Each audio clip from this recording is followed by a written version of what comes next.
Hello and welcome to another and very special Signal conversation. This one, the year-end conversation with our very own Marc Pritchard, the Chief Brand Officer of P&G. Marc, welcome back to Signal. Well, thank you, John. Good to be here with you again. I always enjoy our conversations. I've stopped counting between on stage, during the speaker dinners, and this we've now done. This will be our second time for Signal 360. So thank you for your time. I know it's valuable, and it's a busy season. It's the holiday season. So let's get right into it. We want to take a look at the year that was. And when we spoke about the year 2020, the word that seemed to describe that year was resilience. We were all trying to figure out how to get through something that was momentous and ongoing. When you look back at the year that was 2021, is there a word or a phrase or an insight that jumps to mind for you? You know, John, the first one that jumps to mind for me is acceleration. I felt that there was a lot of acceleration on a number of fronts. I felt that, in particular, the digital commerce world accelerated because what happened during the pandemic is people got accustomed to being at home. They got accustomed to shopping online. That just completely accelerated that part of the business. I think it also accelerated in the media world the over-the-top streaming and connected TV.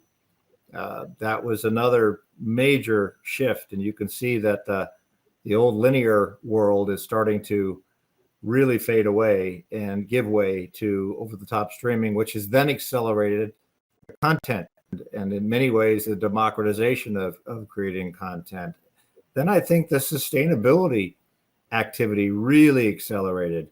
I think being at home and being able to take a look at the planet in a more objective way and think about your own consumption habits. I think consumers started really paying attention to that. And then you started seeing businesses pay more attention to it and investors pay more attention to it. So, a real acceleration on all those fronts. And I think it's just going to keep going. I think that we're going to see a lot more of that going forward. Can you dig into some of you touched on a few areas that might broadly be called, changes in consumer behavior. What changes did you notice in the last year that you think are going to, drive this coming year? One of the changes was really around how people shopped, and that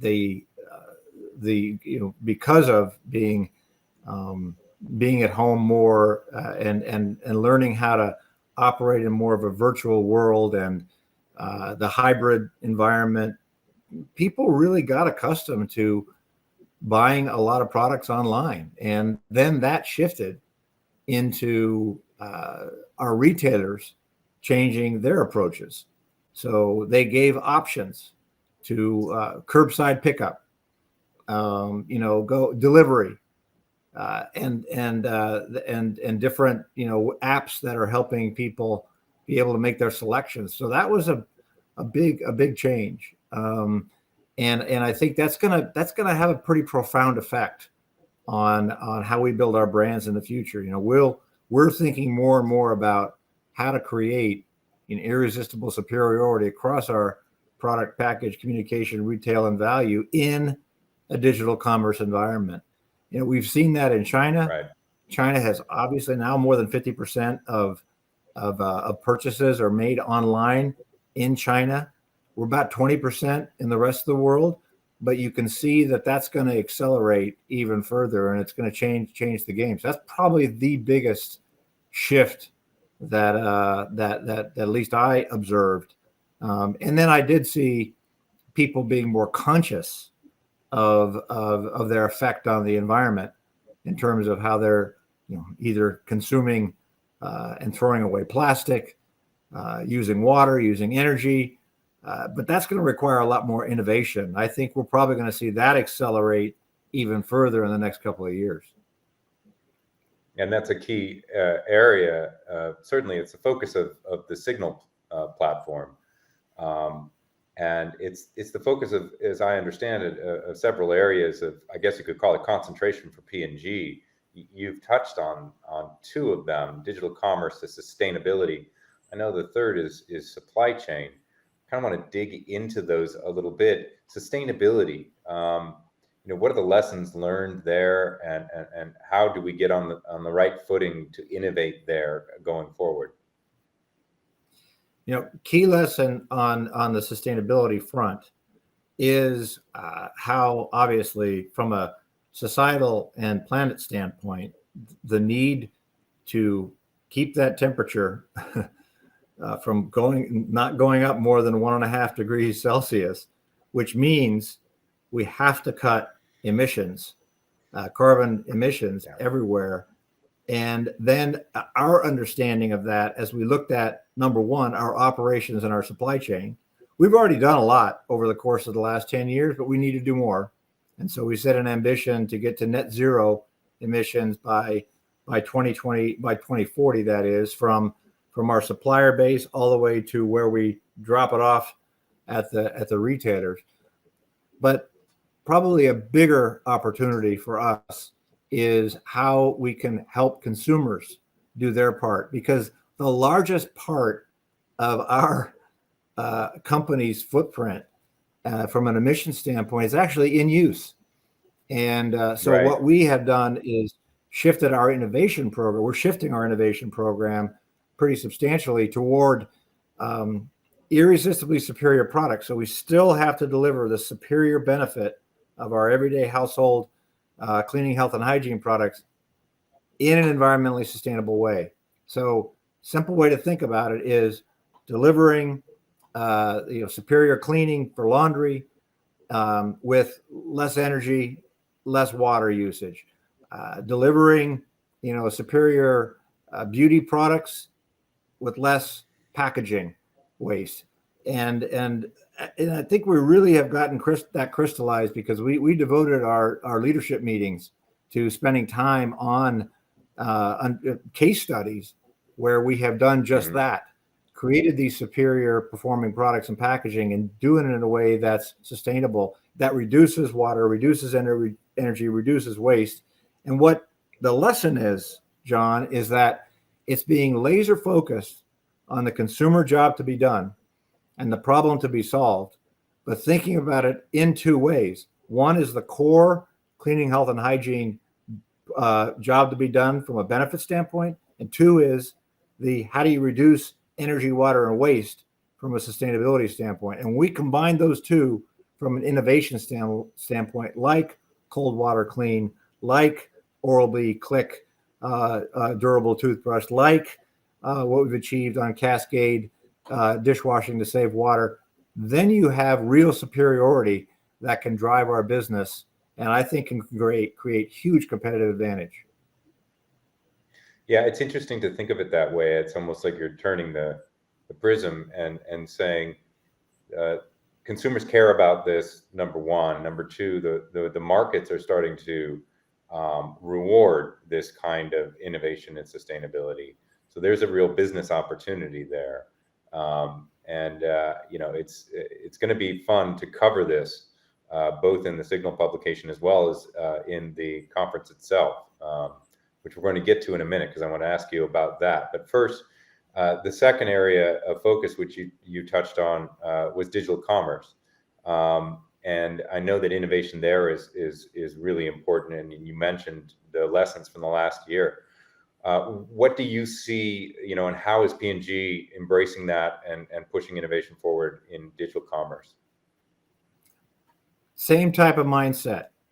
We have to deliver superiority in product and packaging and communications, retail, and value in a digital commerce environment. So what it does is it has us thinking again about, okay, what is the job that needs to get done? So think about, the simple, the ordering of your products, now that how are you going to win in search and with retailer search? It changes the nature of how we communicate. So we still keep broad awareness, but what we do is we want to get more connected to retailers. So Retailer media networks take on a higher importance. It takes on a higher importance of first party data. So creating a relationship with consumers in such a way that they reward us with providing some data with permission that allow us to be able to deliver a better experience for them, a better product selection, and even how to use the product. Then you think about, once you order, well, how do you get it to the consumer in a way that is more efficient than them having to come to the store? It's now you got to think about, well, how do you ship that product? What is the experience when you get that product at your home? What is the unboxing experience? How does all that work? Now, what do you do with all that waste? So it just changes the whole game in terms of how we think about that. Again, competitive advantage is where we really believe we can achieve here on both of these fronts, because these two areas are hard. Because what they are is they're having us figure out how to do our classic strength of superiority, but doing it in, one, a sustainable way, and two, in a digital commerce environment. So that creates trade-offs that we have to solve, and P&G is really good at that. And when we get that, competitive advantage. Now related to both those things, and I'm certain kind of deeply intertwined, really, is the third area, which we've touched on in the Signal publication from time to time, and has become international headlines, which is supply chain. You know, as the global economy, you know, froze and then unfroze and lurches back and forth a little bit here with the Delta variant and all the other, you know, obstacles, supply chain came really into focus. What have we learned in the past year, and have you learned specifically at P&G, and what's the role of innovation in supply chain going forward? Well, you know, one of the interviews I think I'd invite you to consider is Julio Nemeth, who is our chief product supply officer, who can help you understand how, number one, we really owe a giant debt of gratitude to our supply chain colleagues. I mean, really, there's 60,000 of our employees are in some aspect of the supply chain at P&G, and they are true heroes, because they first had to deal with the pandemic and all the demand creation that occurred and the extra work that needed to happen, and then they've been dealing with you know, now supplier challenges in terms of materials being available, but the increased expectations of retailers and consumers. So what is happening is that supply chain is a integral part of the superior consumer experience. Because if you think about one of our 5 vectors of superiority, which is superior retail execution, well, that starts with supply chain. You got to make sure that you can supply the products for the retail experience, whether that be a brick and mortar or an online or a direct to consumer. So it really carries now a much higher weight. So our retailers, they're raising the bar on expectations. They're raising the bar on not only how we need to perform, but also just how we need to ensure that we have certainty in the supply, so they can count on us. And that's a big part of what we're working on with them. Now it's creating innovations, because we have to be thinking about how we're going to deal with things from a capacity standpoint. How, you know, who are the suppliers that we have? How can we automate activities to ensure that we can, you know, make sure that we can spend our time in the right places? It's put a big premium on data and planning. It's actually, we've thought through our assortment in many cases, because, you know, what this does is you have to start eliminating SKUs that, you know, that aren't fast movers, so you can make sure that the fast movers can come. It's compressing the time of supply chains. So we have to make sure that we're looking at, you know, how long does it take to get a product from you know, raw material all the way to the shelf. So, you know, it's already, our supply chain has been important.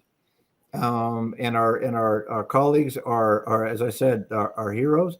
But it's really raising the bar in terms of how important this is for the overall consumer experience, and it's actually quite exciting. And I'm really looking forward to Yeah. learning more about that and helping others learn more about it. Yeah, one of the things that I learned, about how P&G innovates is this P&G Venture Studios that's been set up.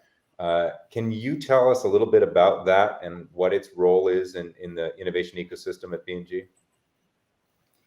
Yeah, this innovation is P&G's lifeblood. So, we're constantly looking at how we can innovate and where we can innovate in order to be able to create growth. What the P&G Venture Studios does is it helps us identify new spaces, that new markets. We're always looking at growing markets, and then we're always looking at new markets. And so, what the P&G Venture Studio P&G Ventures helps us do is to find those new areas, and we've got some pretty interesting propositions. Zevo, which is really think about it as a market that we're focusing on. Of course, it's insect control, but it's doing it in a way that without chemicals. Or Right. chemistry that could more of a natural solutions. And so, and that has been one that we've really learned, cut our teeth a lot in terms of direct to consumer, and now getting it to a larger footprint on retail. We've got another one around skincare with Bodewell. We've got another one on Opday. There's some exciting base business innovations that are out right now, like Oral-B IO, which is just a blockbuster proposition. And we've made some major upgrades on our Pampers business, and we've got cold water cleaning across the entire fabric care business. So it's just a lot of really, really good work that is happening. Our innovation engine has never been stronger. No, that's good to hear. Last question relating to Signal itself, the conference. This is about the time of year when we turn our thoughts towards what are we going to do next year? What are the themes going to be? Where are we going to take it? Do you have any initial thoughts on what we might expect from Signal in July of 2022, our 11th gathering? Our 11th gathering, yeah, which is remarkable, and I really, what makes Signal great is being able to bring the outside in, see around corners, and figure out what we need to do to keep constructively disrupting ourselves so we can sustain excellence. And Signal 2022 will be no different. Well, I think what we'll focus on is some of the areas that I spoke about today, which will focus on how we can, accelerate our superiority in a sustainable way, how we can accelerate digital commerce or superiority in a digital commerce environment, how we can really look at the supply chain as a contributor to our superior experience. So those are at least three of the areas that we're very interested in making happen. I do want to consider the multicultural area too, and see if that might be another area for us to look at, since it's such a growth opportunity. The reason why those are important is because they all require innovation, they all require superiority, they all play to our strengths, and they're all huge growth and value creation drivers. They're very, very important for our future, and we want to sustain excellence. We have had, several really strong years, and we want to keep that going. I've been around long enough to know, sustaining excellence for multiple years is hard. And I would like P&G, and as would many, and I know all of our, great P&G colleagues would like to see us have a sustained run of multiple years, if not decades. We'd like to see if we can make that happen, and that's part of what Signal will be all about. Absolutely. And I think, with fingers crossed, we will at least partially be together. Yeah, I am too. Well, Marc, thank you so much, as always, for being, such a supporter of Signal and for joining us for this conversation. Thank you, John. Thanks for your partnership, my friend.